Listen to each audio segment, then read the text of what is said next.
And now, it's time for another Dice Tower review with Tom Vasel. Today we're talking about Farmageddon. Okay, I think the name's funny. Farmageddon sounds cool, and Farmageddon has really cool artwork. And Farmageddon, it seems to elicit all kinds of reactions. One guy said, "What? They're trying to capitalize off Agricola." I don't think so. And that guy's like, farming, what a boring theme. Other person said, what a weird name. Other people said, oh, that's so cool. So, I don't know. It runs the gamut. You probably thought something in your head when I just said that. But who cares what the name is? Let's check inside the game and see if it's any good.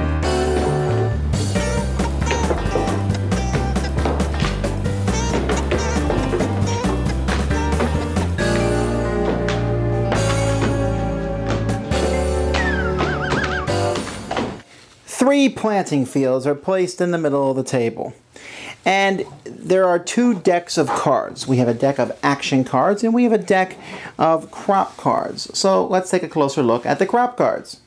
Each crop card has a funny picture and has a certain amount of money that it's worth if you harvest it, and then a certain amount of fertilizer that it takes to grow it. So a grumpy melon needs 3 fertilizer, while sluggo corn needs 2 for 7, and sassy wheat needs 1 for 4.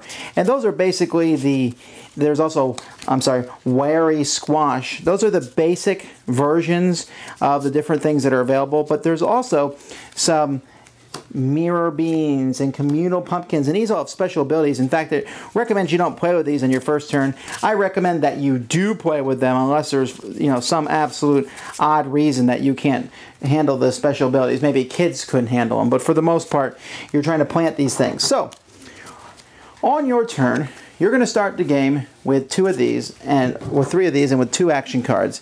And on your turn, the very first thing you're going to do is you're going to draw 2 more crop cards. Then you can plant a crop card, as many as you want. To plant a crop card, you simply will put it in the planting field that you want to do. So I will move the planting card in front of me and put the crop into it. There we go. Pretty simple. Now, if I play a crop card on my turn, I must play a fertilizer card. I must play one. It doesn't matter, even if I can't play it on my own, I must play it on someone else's. So I have to be careful where I play my fertilizer cards. If possible, on your turn, you have to play a fertilizer card. What is a fertilizer card? Well, it's pretty much every crop card. It's the other side of it. So I can play a fertilizer on here. Maybe I have enough crop cards to play 2. Hey, it's completed. Can I harvest it? Well, yes, unless it's the same turn I planted it. Then I have to wait 1 turn. You can't harvest on the same turn that you plant it. But once it does come back to my turn, if I still have it, which is unlikely, then I will take it and put it in front of me, and that is worth $7. At the end of your turn, you draw 2 actions, and it passes to the next player. Now that's all well and good, but what makes the game different than just planting and getting crops are these action cards. Now there are a lot of action cards that you could possibly play on your turn, but I'm just going to show you a few of them. You might play this on your own. That's a +3. It's a bumper crop. When I harvest that one, I'm going to get +3. Of course, someone else might play pesticides on me, which will make my crop -5. Or someone else might play foul manure on me, in which case I can't harvest, fertilizer, or play action cards. I have to discard 2 crop cards from my hand just to get rid of this. Or I can play genetic superworm, which will let me harvest 1 for only half.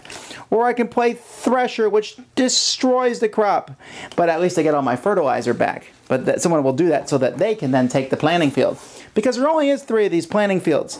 Unless, of course, you play a rented land card, which gives you a land card that you can use. But someone can always play the dust bowl, which destroys all crops except those with the foul manure, which means sometimes you'll play the foul manure on yourself so that you can then play a dust bowl and destroy everything but your own.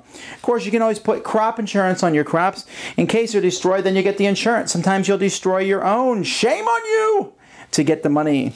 And you can steal crops from someone else, paying them the money. And there's other action cards, but that's basically the gist of how action cards work. So the game's going to continue to play and play and play. When the crop deck runs out, and there are no more cards left, everyone gets 1 last turn, and then we look at all the crops and all the cards that you have gotten. We add up the money amounts, and whoever has the most money is the winner. Reactions to this game are going to be very mixed, I think. In essence, Farmageddon is simply a take-that game where you play bad cards on other people and good stuff on yourself. Now, it's a little bit more than that. You're planting crops and getting them, but that's almost a push-your-luck aspect where you try to plant either the quick ones where you can get them and hope in the turn it's still there and hope that no one cares about it enough to try to steal it from you. But really, the more people who play this in a two-player game, it can be very fast back and forth, and you will likely get more things planted. But in a four-player game, someone's out to get you, and they're going to play bad stuff on you. So there's a lot of back and forth. When I played this with my kids, I was very clear to them that this was a game that they were going to get demolished on. And they stuck up. They took it pretty well. They liked the artwork. And that's one thing that this game really has going in spades, is the artwork and the humor of it. The game has those 10 vegetables. It says only put them in. Don't put them in your first game. Put them in your first game. Fun. And it adds a lot to the game.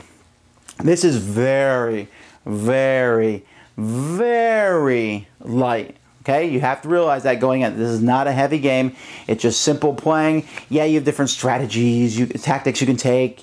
I can insure my crop and then destroy it, and I can put manure on my own crop and then destroy everybody else's. Yeah, but at the same time, just go in expecting that you're going to plant some stuff and then everyone's going to destroy it. And maybe you'll get some stuff harvested, and then you hopefully will have the most and win. So if the idea, the theme, or the artwork, or the humor, or the back and forth that I explained appeals to you, then you will like it. I do suspect there's a lot of people who don't. This is really a munchkin kind of game. I would put it with that level. So if you're playing it for the humor and the back and forth and a few tactics here and there, you'll enjoy it. If you're looking for something deeper, that's definitely not in here. But hey, it's called Farmageddon. Thanks so much for watching the Dice Tower videos. Find more great videos and reviews, as well as our top-rated audio podcast at Dicetower.com. You can also find the latest board game news at Dicetowernews.com. I'm Eric Summerer, and you've been watching The Dice Tower. The Dice Tower is sponsored by Fun Again Games, the world's best game source. Fun Again Games has over 5,000 games available. Check them out at funagain.com.